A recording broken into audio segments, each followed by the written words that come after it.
Assalamualaikum warahmatullahi wabarakatuh. Hari ini kita akan melanjutkan tentang kaidah pencacahan. Bagian dari kaidah pencacahan yaitu ada permutasi. Permutasi di sini penyusunan unsur-unsur objek dengan memperhatikan urutan kedudukan. Misalnya kayak apa sih? Misalnya gini loh. Misalnya ada sebuah bilangan, misalnya A sama B. Nah, ada juga B sama A. Nah, kalau di permutasi AB dengan BA itu dianggap berbeda karena yang satu A-nya di kiri, yang satu B-nya di kanan, yang ini B-nya di kiri, A-nya di kanan. Itu dianggap berbeda. Jadi ini dianggap ada dua susunan, begitu yang dimaksud berbeda. Nah, notasinya di permutasi itu ditulis dengan P, N, R seperti ini tulisannya ya. Yaitu sama dengan N faktorial per N dikurangi R faktorial, dengan N-nya harus lebih besar sama dengan R. Jadi misalnya kalau misalnya ada 10 sama 5 atau 10 sama 11, 11-nya itu yang jadi N gitu ya, nggak mungkin R-nya yang 11. Permutasi dengan beberapa unsur yang sama, nanti kita akan belajar juga nih ya. Jadi kalau misalnya ada unsur yang sama, kayak misalnya makan, kata makan. Nah, kata makan tuh kan A-nya ada dua, kayak gitu loh ya kan. Nanti kita bisa kerjakan seperti ini. Jadi N faktorial berarti banyaknya objek itu, misalnya kayak makan ada 5 unsur ya kan. Nah, A-nya misalnya A-nya ada 2, K-nya ada 1, M-nya ada 1, N-nya ada 1, kayak gitu. Nanti kita tulis di bawahnya ini. Ada juga nanti namanya permutasi siklis. Permutasi siklis ini berarti susunan berbeda dari N unsur yang disusun secara melingkar. Jadi ini kalau misalnya disusunnya dengan cara melingkar, seperti misalnya meja bundar, duduk di meja bundar gitu ya. Atau mau bikin mainan lingkaran gitu, terus orangnya jadi ada berapa susunan kayak gitu. Nah, rumusnya itu di sini dengan P sama dengan N dikurangi 1 faktorial. Jadi langsung N dikurangi 1 faktorial ya, nggak pakai per kayak ini. Kalau ini kan sini dia ada per-pernya, kalau yang siklis enggak. Oke, nggak usah lama-lama, langsung kita pindah ke contoh soal ya. Contohnya sebagai berikut. Contoh pertama, ada sebuah gedung mempunyai 5 pintu masuk. Jika 3 orang hendak memasuki gedung itu, banyaknya cara mereka masuk dari pintu yang berlainan ada berapa ya? Nah, berarti ini kita bisa ambil dari permutasi ya. 5 pintu masuk berarti ini kita anggap N, dan ini adalah R-nya. Berarti 5 permutasi 5, 3 itu sama aja 5 faktorial per 5 dikurangi 3 faktorial, berarti sama dengan 5 faktorial dibagi 2 faktorial. Kalau sama aja dengan 5 kali 4 kali 3 kali 2 faktorial gini ya, boleh. Nah, ini berarti hasilnya adalah 5 kali 4 kali 3, yaitu sama dengan 60 ya, betul. Jadi ada 60 pilihan mereka bisa masuk. Contoh soal yang kedua, dari 7 orang calon siswa teladan di sebuah daerah akan dipilih 3 siswa teladan 1, 2, dan 3. Banyaknya cara pemilihan siswa yang mungkin terpilih sebagai teladan 1, 2, dan 3 yaitu sebanyak berapa cara? Nah, seperti yang tadi sudah bilang, ini adalah N-nya, sedangkan yang ini ada 3 siswa teladannya adalah R-nya. Berarti kita tinggal kerjakan P73, berarti sama aja 7 faktorial per 7 dikurangi 3 yaitu 4 faktorial. Boleh langsung kita kerjakan 7 kali 6 kali 5 seperti itu langsung boleh, atau kalau masih ada yang kagok atau bingung boleh kita tulis 4 faktorial. Di sini masih ada 4 faktorial ya. Nanti 4 faktorial kita coret atau kita bagi gitu maksudnya ya. Jadi sama dengan 7 kali 6 kali 5 yaitu 210 cara pemilihan siswa teladan. Contoh yang ketiga, ada kata matematika, MATEMATIK, dapat disusun sebanyak berapa cara susunan. Nah, seperti tadi sudah dibilang ya di rumusnya, sini berarti permutasinya dia berulang. Nah, berarti kita hitung dulu nih banyaknya kata matematika ada berapa. MATEMATIKA, yaitu ada sebanyak 10. Nah, terus kita lihat huruf M ada berapa? Ada 2. A ada berapa? Ada 3. T ada 2. E ada 1, tidak perlu ditulis ya kalau yang cuma 1. E juga 1, I ada 1, dan berikutnya juga cuma segitu ya. Oke, berarti yang sama atau lebih dari 1 itu ada M, A, dan T. Berarti kita bisa cari permutasinya, yaitu 2, 3, dan 2. Atau boleh juga itu seperti ini ya. 10, M-nya ada 2, ya kan? A-nya ada 3, T-nya ada 2. Boleh tulis seperti ini. Sehingga 10 faktorial per 2 faktorial, 3 faktorial, 2 faktorial.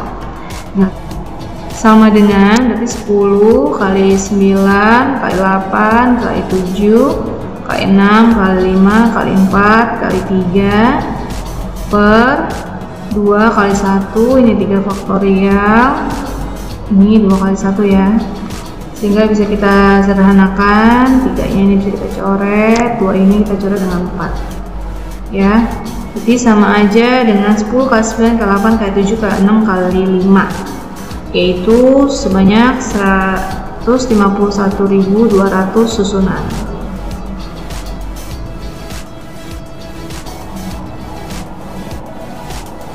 Contoh yang keempat, misalnya kita punya di sini A-nya ada 3, B-nya 1, C-nya 1. Berarti kalau menggunakan permutasi yang tadi banyaknya, kalau kita susun berarti di sini kita tulis banyaknya ada 5 ya kan, A-nya ada 3, B-nya ada 1, C-nya ada 1. Kayak gitu juga bisa ya kita tulis 5 faktorial per 3 faktorial, 1 faktorial, 1 faktorial. Kalau mau ditulis satu-satunya boleh ya, kalau nggak ditulis juga apa-apa. Berarti ini 5, 4, 3 ya kan, 3 faktorial, 1 faktorial tulis lagi boleh, nggak juga nggak apa-apa. Ini sama ini kan selesai, jadi sisanya adalah hasilnya 20. Yang kelima, misalnya ada seekor semut merayap dari titik A menyusuri rusuk kubus di kubus ABCDFGH menuju ke titik G. Berapakah banyaknya jalan terpendek yang dapat dilalui semut tersebut? Nah, kita tahu kubus ini dari A ke G itu harus menyusuri sini ya kan, antara ke kanan atau ke atas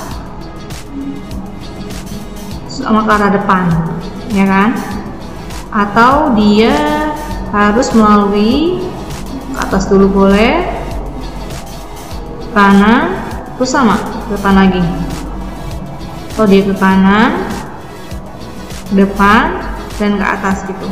Nah, pertanyaan ada berapa banyak ya kan? Nah, kalau kita lihat di sini berarti pilihannya hanya ke kanan ya kan, ke atas, sama ke depan. Umpamakan ke kanan tuh misalnya kayak AB gitu contohnya, ke atas tuh kayak BF, ke depan tuh kayak FG ya, contohnya seperti itu. Jadi kita anggap misalnya butuh seperti ini, satu ke kanan, satu ke atas, satu ke depan. Nah, berarti dengan demikian ada berapa pilihan? Berarti ada berapa? Ada 3 kan? Jadi bisa kita tulis di sini permutasi 3 kanan misalnya, ke atas dan ke depan. Ada berapa nih pilihannya? 3 faktorial per 1 faktorial, 1 faktorial, 1 faktorial. Berarti sama aja 3 faktorial ya. 3 faktorial sama dengan 3 kali 2 kali 1 sama dengan 6. Betul nggak ya ada 6? Nah, kita bisa cek nih jalan pendeknya yang dilalui semut ada 6 jalan. Jawabannya ada 6 jalan ya. Jadi nggak sih ada 6 jalan, kita cek aja. Yang pertama nih ya. Yang pertama kayak tadi yang saya baru sebutkan, dari A ke B, terus ke F, terus ke G. 1 ya kan. A ke B, ke C, ke G. 2. Atau tadi misalnya A ke D, ke C, ke G ya kan. Atau A ke D, ke H, terus ke G. Itu udah 4. Apalagi yo, A ke E, ke F, ke G. Satu lagi, A ke E, ke H baru ke G. Nah, ada 6 ya kan? Ada 6 pilihan jalan yang terpendeknya. Contoh nomor 6, dalam suatu rapat diikuti oleh satu peserta akan ditempatkan pada kursi yang mengelilingi sebuah meja bundar. Banyak susunan yang dapat terjadi adalah berapa? Nah, karena ini adalah permutasi siklis, seperti yang tadi sudah dibilang, yaitu P sama dengan N dikurangi 1 faktorial. Kita cek N-nya berapa? Oh, N-nya 10. Berarti ini sama aja 10 dikurangi 1 faktorial, berarti sama aja dengan 9 faktorial. Nah, kita hitung 9 faktorial, 9 kali 8 kali 7 sampai dengan dikali 1. Soal nomor 7, dalam suatu pertemuan yang dihadiri oleh 9 orang akan ditempatkan pada kursi yang mengelilingi meja bundar. Jika 2 orang istimewa harus duduk bersama atau berdampingan, maka banyak susunan yang dapat dibuat adalah, nah, di sini tadi kan dibilang N dikurangi 1 ya untuk siklis. Nah, sebelum itu kita harus tentuin dulu N-nya itu udah berapa. Di sini ada 9 orang, ya kan? Tapi salah satunya tuh 2 pasangan tuh harus berdampingan. Berarti misalnya ada A, D, C, D, E, F, G, H, I, ya kan? Ada 9 nih. Nah, salah satunya nih harus ada yang berdampingan, misalnya di sini nih. Nah, yang berdampingan ini atau yang harus bersama ini kita anggap 1 orang gitu loh, 1 orang. Tapi dimana ingat nanti ini bisa dibolak-balik, jadi dari DE sama ED, berarti dia punya 2 kemungkinan dari pasangan itu. Berarti ini kita anggap N-nya adalah 8 bukan 9, jadi kita anggap N-nya 8. Jadi bagaimana mengerjakannya untuk soal ini? Berarti kita cukup mengerjakannya 8 dikurangi 1 faktorial ya, itu adalah dalam segi siklisnya, dianggap DE-nya ini 1 pasangan. Nah, tapi karena DE ini bisa tukeran tempat, berarti jangan lupa kita kalikan lagi dengan 2 faktorial. 2 faktorial itu adalah yang di dalam kumpulannya si DE atau yang berdampingan itu, karena boleh tukar tempat. Nah, jadi kita mengerjakannya yaitu di sini 7 faktorial. Jangan lupa kita kalikan 2 faktorial. Sekian pelajaran kita hari ini tentang permutasi. Jangan lupa ya, kalian ingat baik-baik, permutasi itu penyusunannya untuk unsur-unsur objek yang memperhatikan urutan atau kedudukan. Beda nanti dengan yang kombinasi ya. Kombinasi nanti setelah ini kita akan belajar tentang kombinasi untuk kebalikannya. Permutasi simbolnya adalah P. Nah, P-nya ini NR. N-nya itu N faktorial per N dikurangi R faktorial, dengan N-nya harus lebih besar sama dengan R ya. Permutasi di sini bisa dengan beberapa unsur yang sama juga atau dengan langsung permutasi siklis, yaitu akan disusun secara melingkar. Assalamualaikum warahmatullahi wabarakatuh.